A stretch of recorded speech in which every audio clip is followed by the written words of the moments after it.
Hey there folks, Rel here. Today we'll be comparing the Recon Device and the Motion Spotter tool items for the Infiltrator class in PlanetSide 2. We'll give you the specifics on how each works, as well as some strategies for using them effectively. The Recon Device costs 30, 50, 200, 500, and 1000 certs to unlock, while the Motion Spotter costs 50, 200, 500, and 1000 certs. So if you're looking to unlock the entire chain, that's 1780 certs for the Recon Device and a total of 1750 certs for the Motion Spotter. Both the Recon Device and the Motion Spotter will grant 10 experience when an affected enemy dies, provided you were not the one to kill them. However, I believe that enemies must also be rendered for the player in order to gain the experience. So if you are in an extremely large battle and enemies aren't rendering past 50 meters, then your dart will need to be basically on top of you in order to receive that experience. I believe that there's also a hard limit on the range at which you can be from the dart in order to gain the experience as well, though I have not had a chance to test it. It's pretty safe to say though that if you launch a dart at the crown from TI alloys, you probably won't be getting experience. If multiple infiltrators scan the same location, they will all gain experience when a target dies. One of the most important traits to note for both the Recon Dart and the Motion Spotter is that they only track targets that are moving and not crouched. So if you're crouch walking, you will not show up on the radar unless you happen to be slipping down a hill, but if you're walking, sprinting, jumping, or falling, you will.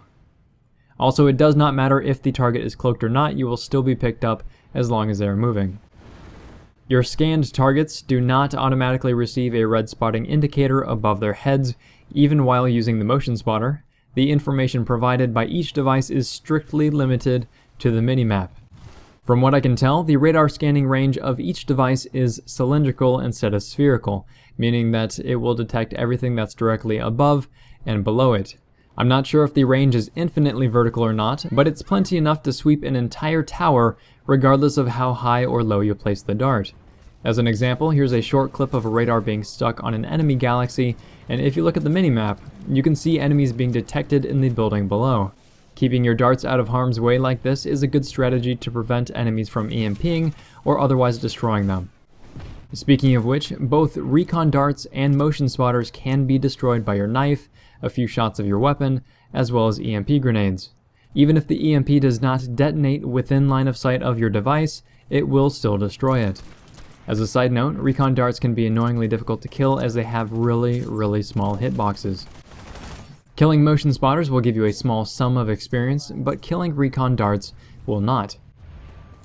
Both Darts and Motion Spotters will emit a distinct noise that will alert you to their presence, or alert enemies that they're being scanned. This is on top of the scan areas actually appearing on the minimap, which we'll cover in depth later. The last common trait between them before we get into looking at each device individually is that they do not track vehicles, only infantry. So if your flash has a stealth defensive slot or a wraith cloak, it will not show up if you pass through the range of a Recon Dart or a motion sensor. That said, let's break down the Recon Device first, and then do the same with the Motion Spotter. The Recon Device fires a glowing dart that sticks to a surface, and then emits a radar pulse for a limited time. These darts do have a slight drop, but it's not very noticeable. Also, the cone of fire for the device is actually very narrow even while falling or jumping. Darts will not stick and follow enemy vehicles or infantry, but will instead stop at the first surface that they strike, and then float there until they're either destroyed or until they expire. As a funny little quirk, Recon Darts currently have some collision if you are underneath them. So if you're crouched and one's floating directly above your head, you will not be able to stand up or jump from that position, just like you would as if you were caught beneath a railing or something. However, if you try jumping on them, it unfortunately does not work. It doesn't create a platform of any kind, as interesting and awesome of a feature as that might be. I mean, just imagine if infiltrators had a spike launcher or even crossbow bolts that stuck into walls for a limited time that you can use as a sort of stepladder. That would be loads of fun.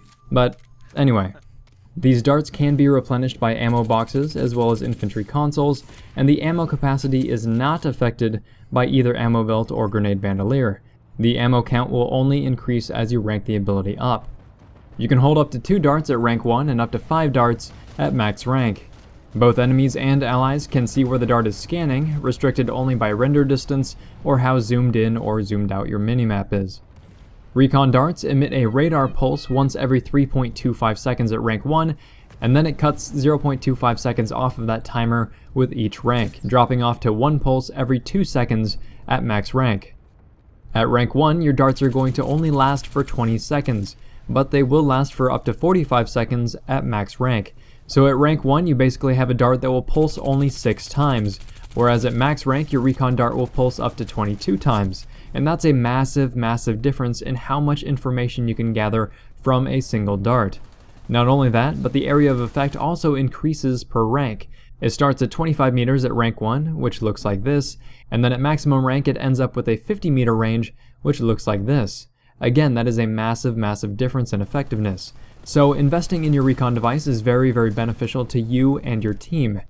A larger sweeping range not only leads to better situational awareness, but also gives you better return on investment in the form of experience gain. Before we move on to the motion spotter, here's some quick tips for using the Recon device effectively. If there happens to be an engineer ammo pack just lying around, don't be afraid to spam Recon darts all over the place. Providing a nice sensor sweep for your allies is oftentimes more beneficial than having just another gun on the battlefield.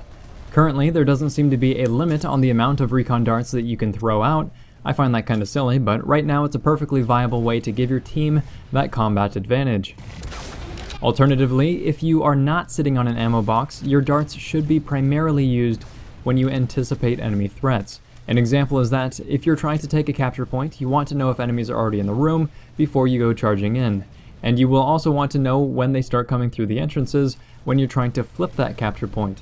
So dropping a dart outside of a capture point or a doorway is an easy way to gather that sort of information. Granted, you won't be able to find campers with Recon darts, but that leads me to the next tip, which is to bait your enemies into moving. Firing your weapon or tossing an EMP is a good way to get enemies to either look for you, to run away, or at least squirm a little bit. And as long as they are at least walking at the time of a radar pulse, you will pick them up on the minimap. Unless you're soloing deep behind enemy lines, help your allies out by scanning high traffic areas. Dropping darts on areas where you know enemies have to pass through in order to make it to your teammates will act as an early warning system and give your allies a heads up. To build on that point, do remember that enemies can see and hear your darts, as well as see their scanning range on the minimaps. Basically, you want to drop darts in areas where the enemy simply does not have a choice to go around them. Do also remember that your Recon darts provide intel in pulses. So if you have the ammo and you really need to know everything that's going on, it might not be a bad idea to double up on the dart, even in the same location, so that you see the pulses more often. Just remember to time it right so that they take turns pulsing instead of overlapping one another. So those are some basic tips for Recon Dart use. Now let's take a look at the motion spotter. The motion spotter is a deployable device that drops at your feet, much like a beacon does. Unlike Recon Darts, only one motion spotter may be active at any given time. So if you drop another motion spotter while one is on the field, the last one will destroy itself. You can carry up to 2 motion spotters at rank 1 and 5 at max rank, just like the Recon Dart, but motion spotters may only be restored from visiting an infantry terminal or respawning. Motion spotters last up to 120 seconds at rank 1, so that's already a minute and some change longer than your maximum rank Recon Dart, and at max rank it's going to bump up to 240 seconds or double its rank 1 duration. The scan radius at rank 1 is 25 meters, and then at maximum rank it does jump up to 50 meters, which is the exact same as a max rank Recon Dart. That said, there are 2 major features that set the motion spotter apart from the Recon device, and the first is that the motion spotter does not reveal its position to enemies with a pulsing ring. Instead, enemies must walk within at least 30 meters of the motion spotter before they will see it appear as an icon on their minimap, and then at this point they can run over and destroy it. So at the maximum rank, you are getting at least 20 meters of early warning before enemies even know that they're being watched. The second feature is that the motion spotter gives you a constant and directional feed on the enemy's movement. As long as the enemy is at least walking and not crouch walking, you will see them on the minimap as well as their facing direction in the same way as you would see them as if they had been Q-spotted. This is extremely useful for knowing where enemies are looking, where they're going, and who they want to shoot at. Before we compare the 2 devices side by side, let's offer up some suggestions on how to get the best use out of your motion spotter. And the first tip that I can think of is to just place the device far enough away from enemies where they will not see it, but close enough that it will still reveal their position. This is much easier to do with higher ranks, obviously, but if that's not possible, you can always try placing the device in a location that enemies cannot easily get at. The second tip is to not place the thing right next to you. If an enemy does notice your motion spotter on the minimap, or if they hear it nearby, it's usually a safe bet that they will want to find and destroy it. If you're sitting right next to it or on top of it, you're increasing your chances of getting found out and killed. But in the case of a stalker cloak, you may just want to lure the enemy in so that you can knife them. The last tip is not really a tip, it's more like an annoyance. After you drop a motion spotter, you will still hold another one in your hand as long as you have one left in your inventory. And unlike the Recon Dart, where you enter the reload animation and there's sort of another step that creates a mental kickstart, after you drop a motion sensor, it just kind of sits there awkwardly in your hand and there's no follow-up animations or placement cooldowns. So what you want to do is get in the habit of dropping a motion spotter and then immediately switching to another weapon. And I know this might sound just really stupidly obvious, but it's just a strangeness that surrounds the whole interaction. And I've actually laid down more than one motion spotter before by mistake for this reason alone. That said, those are the breakdowns and tips for each device, and if you put it all together, you can sum it up as saying that the Recon device is good for quick intel, usually from an offensive standpoint, whereas your motion sensor provides more detailed information, but is best suited for defense due to the sensor being placed at your feet instead of launched through the air. Now I think that the real exceptions to that offense and defense guideline is when you're running Stalker Cloak.